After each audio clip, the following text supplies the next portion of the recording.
besar hatimu, percayalah kepada Allah, percayalah juga kepadaku. Di rumah Bapakku banyak tempat tinggal. Jika tidak demikian, tentu aku mengatakannya kepadamu. Sebab aku pergi ke situ untuk menyediakan tempat bagimu.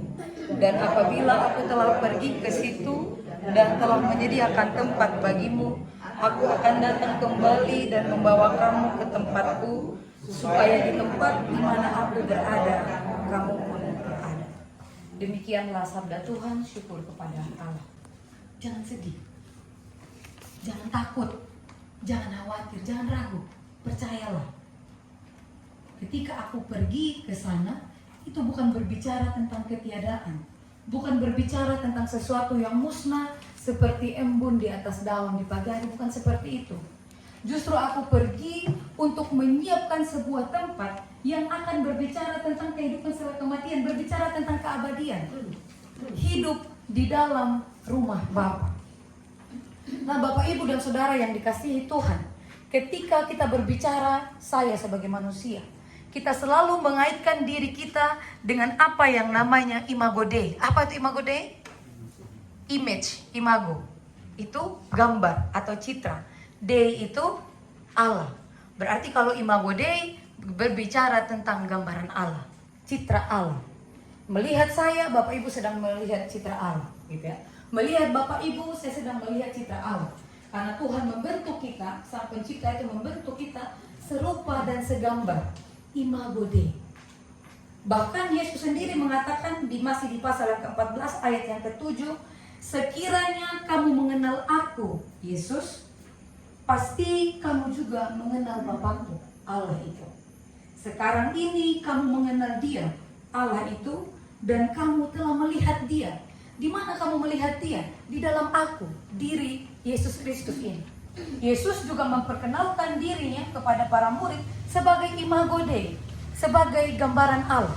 Sama seperti kita yang dikatakan gambaran Allah, seperti itulah Yesus juga menyatakan dirinya sebagai gambaran Allah. Menunjukkan bahwa dirinya adalah fotokopi Allah, perupaan sempurna dari karakter Allah. Citra Allah yang seperti apa? Citra Allah yang penuh perhatian kepada orang yang terpinggirkan, marginal bahasa kerennya, kepada orang kecil, orang yang kalah oleh suara terbanyak. Kita kalau mengambil keputusan, biar di gereja sekalipun ya Bapak Ibu, kita selalu mengambil keputusan dengan suara terbanyak. Utilitarianisme.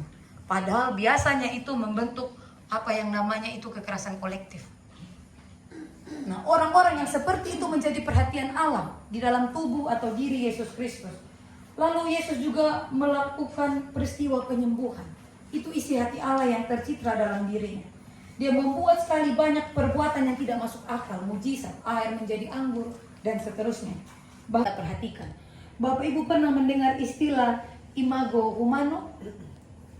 Yang tadi kan imago Dei itu kita hafal, itu dari pelajaran agama di SD. Tapi kalau imago humano itu pernah mendengar? Human itu apa? Manusia. Kalau imago berarti image, berarti gambaran. Nah, gambaran manusia. Gambar manusia atau perupaan manusia. Perupaan manusia atau citra manusia. Tadi citra Allah, sekarang citra manusia. Setiap hari kita bergumul dengan dosa-dosa kita untuk apa? Untuk memperbaiki diri kita. Kita membentuk nilai-nilai yang baik di dalam diri kita. Kalau bisa kita tidak alpa ke gereja, tidak alpa datang PA, persekutuan dan seterusnya. Untuk apa? Untuk belajar tentang bagaimana sih seharusnya menjadi manusia yang baik itu. Bagaimana sih menjadi manusia yang sesuai dengan kehendak Allah itu.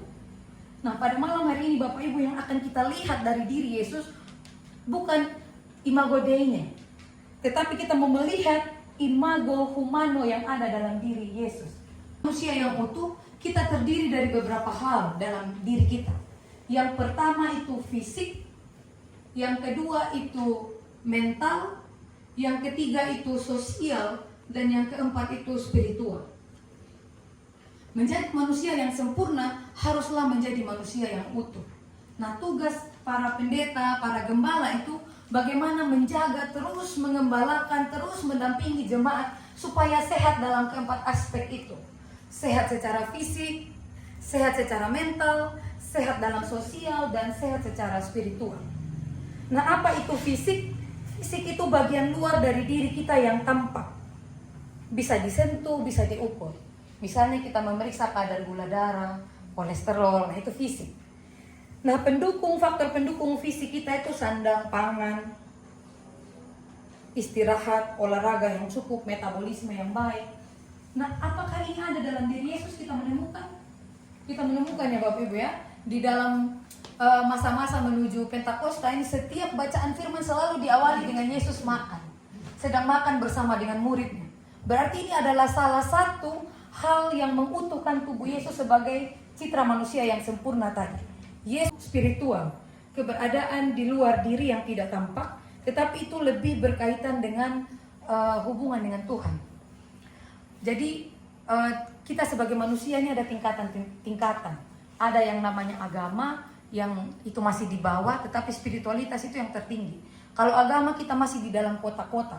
Ketika kita pergi gereja, ketika kita pakai pakaian yang gamis, ada agama-agama tertentu yang punya pakaian begitu, pakaian gamis, itu kita diukur, wah ini beragama dengan baik, ini saleh. Tapi spiritualitas itu tidak terlihat. Susah untuk dipuji orang lain karena tidak terlihat. Kenapa? Karena spiritualitas itu bukan kotak-kotak agama, dia lebih tinggi dari agama. Spiritualitas itu hubungan pribadi manusia dengan penciptanya. Kalau bicara dengan Yesus itu masih terlalu sempit dalam hubungan kita orang Kristen. Bicara dengan dewa itu masih terlalu sempit untuk kepercayaan Hindu atau Buddha. Maka dia itu luas berbicaranya. Spiritualitas adalah berbicara tentang membangun hubungan yang baik, yang erat antara ciptaan dengan Sang Pencipta. Berarti ini berlaku untuk semua agama. Tidak oleh Yesus adalah yang ini. Dilahirkan, tumbuh dan berkembang, menjadi dewasa, mati, dan bangkit. Dan tidak hanya sampai di situ, manusia yang sempurna itu adalah tadi manusia yang mati, tetapi juga dibangkitkan, dan juga nanti akan duduk di sebelah kanan Allah. Itu adalah sisi kemanusiaan Yesus yang sempurna. Makanya Yesus mengatakan, nanti kamu akan bersama-sama dengan aku. Ketika kita nanti, Bapak Ibu, coba saya tanya dulu, ketika kita mati begitu ya, lalu kita merasa hidup kita baik dan nanti kita masuk surga, apakah ketika kita masuk surga, yang Bapak Ibu dan saya pahami, ketika kita masuk surga, apakah kita berubah menjadi ilah, menjadi Allah, atau kita tetap manusia yang masuk ke surga? Ketika kita masuk ke surga, apakah kita langsung berubah menjadi Allah begitu? Atau kita tetap manusia?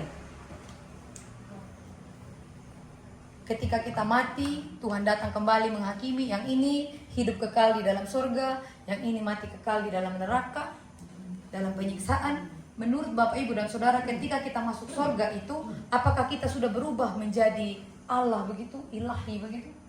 Atau kita tetap menjadi manusia yang duduk juga bersama-sama dengan Yesus di sebelah kanan Allah? Yang mana?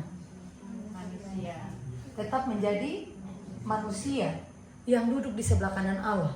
Berarti ketika Yesus berbicara pada 3 ayat yang kita baca pada malam hari ini, itu sedang berbicara tentang sifat ilahi kita atau kemanusiaan kita? Tentang apa? Bahwa kita ilahi, kita akan berubah menjadi Allah, atau tetap berbicara tentang kita tetap manusia sampai selama-lamanya, tetapi manusia yang akan bagaimana? Yang akan berubah, yang akan disucikan, yang akan duduk di sebelah kanan Allah, ataukah seperti itu? Kasih karunia Tuhan Yesus Kristus dan kasih Allah Bapa serta persekutuan dengan Roh Kudus menyertai saudara sekalian. Amin.